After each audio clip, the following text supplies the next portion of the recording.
time. Vou começar por um detalhe. Tudo em política são símbolos, né, meu querido Mano Ferreira? É verdade.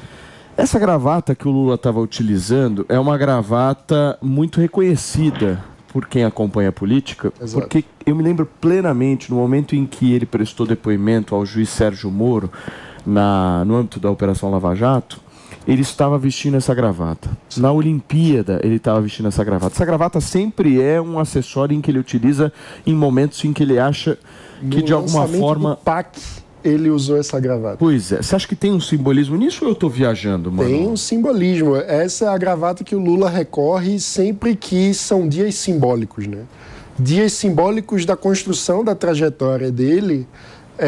Ele, desde 2008, na Olimpíada de Pequim, ele passou a usar essa gravata. Vale dizer, a Olimpíada de Pequim, quando foi anunciado, né, que o Brasil sediaria as Olimpíadas também, né? E aí, quando temos, outras ocasiões em que ele precisa se colocar, na visão dele, claro, né, na leitura política dele, como um estadista, né, como alguém que está ali construindo a história política de forma mais simbólica, ele recorre a essa gravata. E agora é a volta triunfal dele, depois de tudo que ele passou. Tem muita simbologia na exato. imagem. Agora ele abre a Assembleia Geral da ONU com essa gravata novamente. Muito bem. Agora, Lu, um outro ponto que eu pego aqui do discurso dele é justamente quando ele fala tanto na questão da igualdade racial e também na igualdade de gênero, como se fossem duas bandeiras.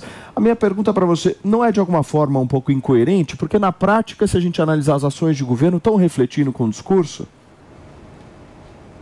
Eu até anotei aqui os pontos que me chamaram a atenção do discurso dele, e foram esses dois: a igualdade racial e a igualdade de gênero. Ele, inclusive, fez referência a Berta Lutz, que foi a deputada que lutou pela igualdade salarial na época em que ela estava no parlamento.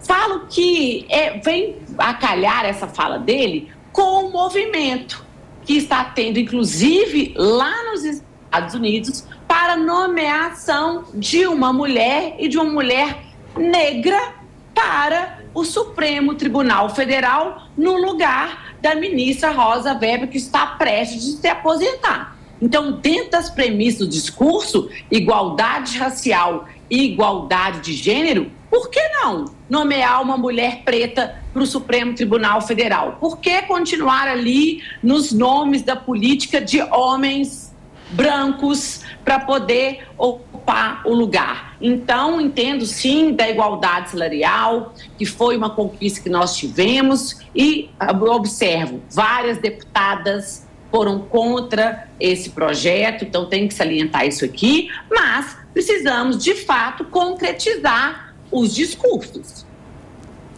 Porque eu faço essa pergunta para você justamente no sentido de que a Assembleia Geral, ela tem uma visibilidade absurda, né? E esse discurso que ele fez não está compactuando com a realidade que nós estamos vendo. Nós vimos agora, recentemente, as saídas das ministras, inclusive da ministra Ana Moser, do governo. Vemos aí uma movimentação muito forte, inclusive, para Flávio Dino ingressar ao Supremo Tribunal Federal no lugar de uma mulher, ou seja, o discurso não está compactuando com a prática, né, Nelsinho? Paulinho. Não. Oi, Lu, pediu? Eu pedi a palavra aqui, mas pode passar para o Nelsinho aqui, porque eu queria falar da ex-ministra Ana Moser, inclusive, que eu comentei nas minhas redes sociais falando que quando vai se cortar a cabeça, vamos chamar assim, qual que é a primeira que está no front para ser extirpada? Ou de uma mulher. Então, eu estou sentindo, sim, uma incoerência no discurso. Fala, Nelsinho. Não só a Ana Moser, né? A primeira ministra demitida foi uma mulher, que foi a Daniela Carneiro.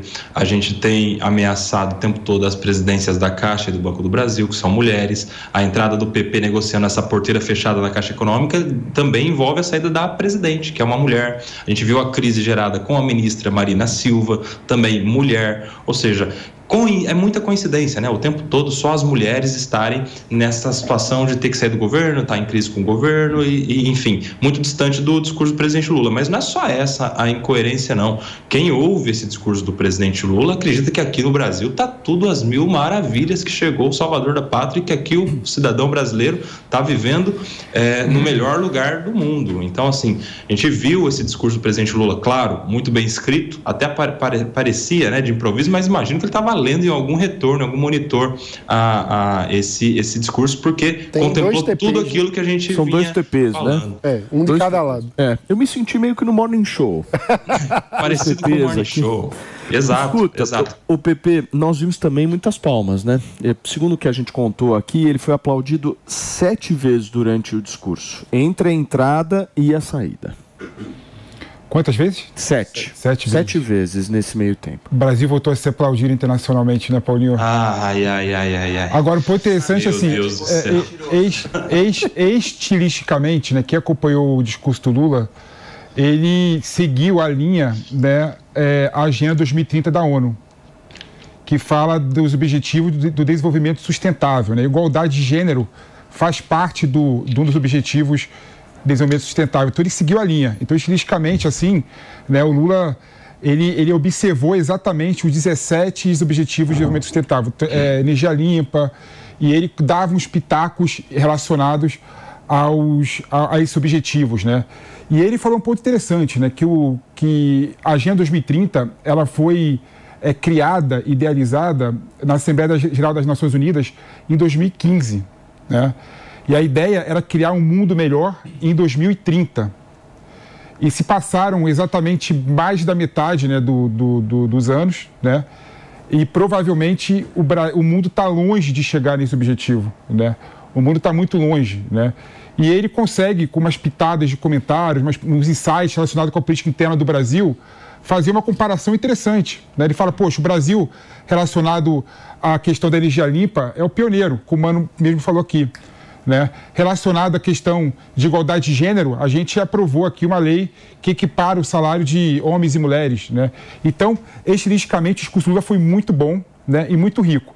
E no final, ele cobra a conta. Ele fala, gente, 2 pontos interessantes aqui. Primeiro ponto, não dá para você ter órgão multilateral, né, e tão desbalanceado como é atualmente, né? Por exemplo, o FMI deu 130 bilhões para a União Europeia. Para a África, deu 30 bilhões de reais. Por que é assim? Por que a União Europeia ganha mais dinheiro do que a África e precisa de mais dinheiro? É assim por causa do desbalanceamento do FMI. Da mesma forma, os órgãos multilaterais da ONU seguem essa mesma linha, né? Então, a gente tem que pensar na ideia de reformar os órgãos multilaterais para poder dar mais voz a país que precisa de vozes. Pepe, eu preciso fazer um rápido intervalo comercial, mas para quem está nos vendo por imagens, coloca na tela de novo. Joe Biden está falando, a gente vai para um rápido intervalo comercial, é muito curto. Na volta a gente acompanha o discurso do presidente americano na Assembleia das Nações Unidas. São 11h22.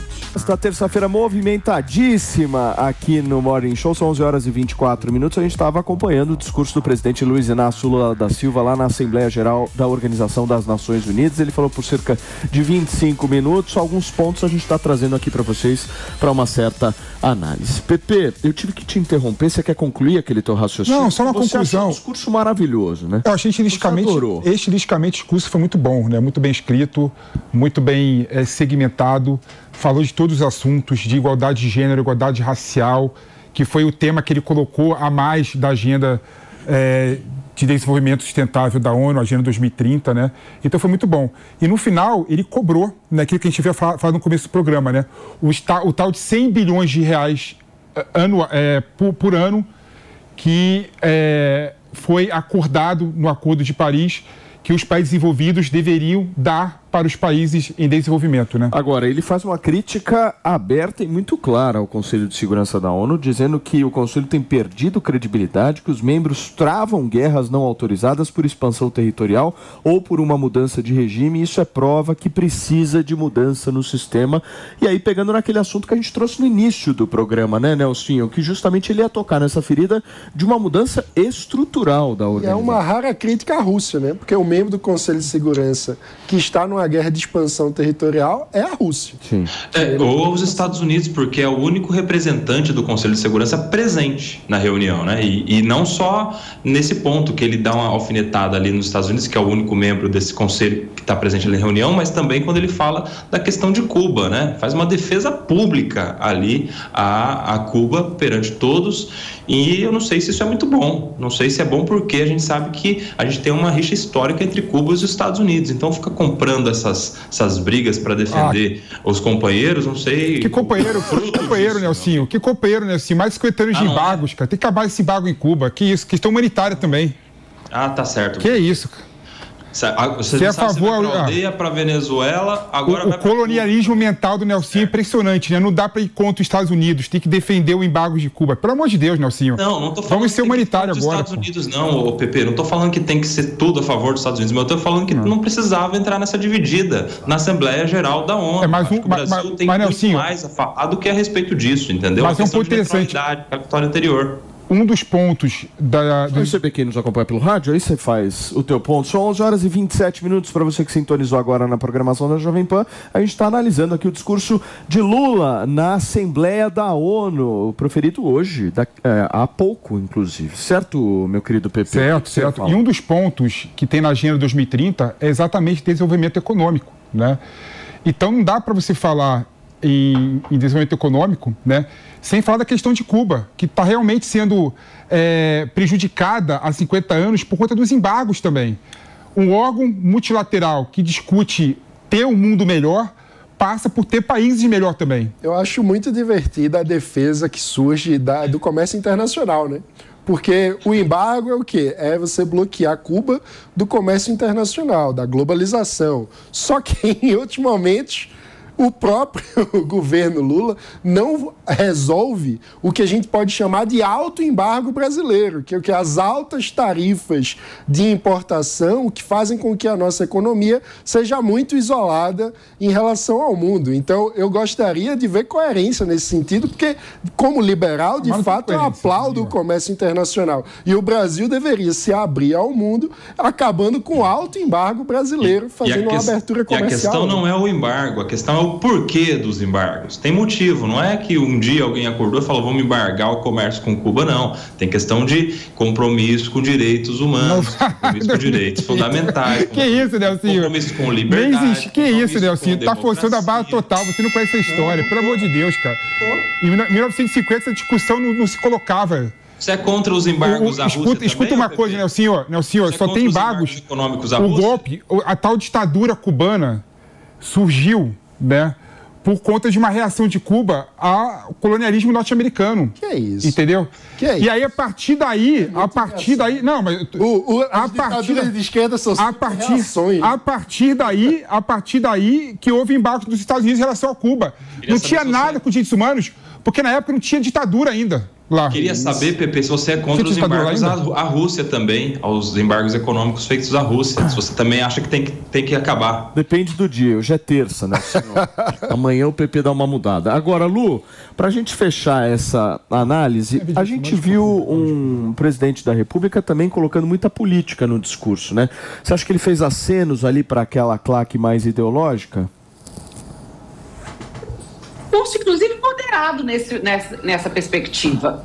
Não gosto assim, gostei de um modo geral da fala, concordo aqui, foi com o Pepe que falou, que gostou do discurso, também achei um discurso bem estruturado, bem na linha da Agenda 30 da ONU, só que tem essas ressalvas da perspectiva do mundo empírico, daquilo que realmente acontece. Só fazendo um outro exemplo aqui. O presidente falou sobre desenvolvimento sustentável, sendo que o Brasil é o 4º pior país do mundo em reciclagem. Então, temos inconsistências. Agora, com relação à política interna, para mim, o discurso foi moderado, foi dentro do esperado, falou de extrema-direita, falou que recuperou a democracia no Brasil, que é o discurso que foi desenvolvido pelo presidente na campanha, que é a sua pauta política do seu governo. Muito bem, gente.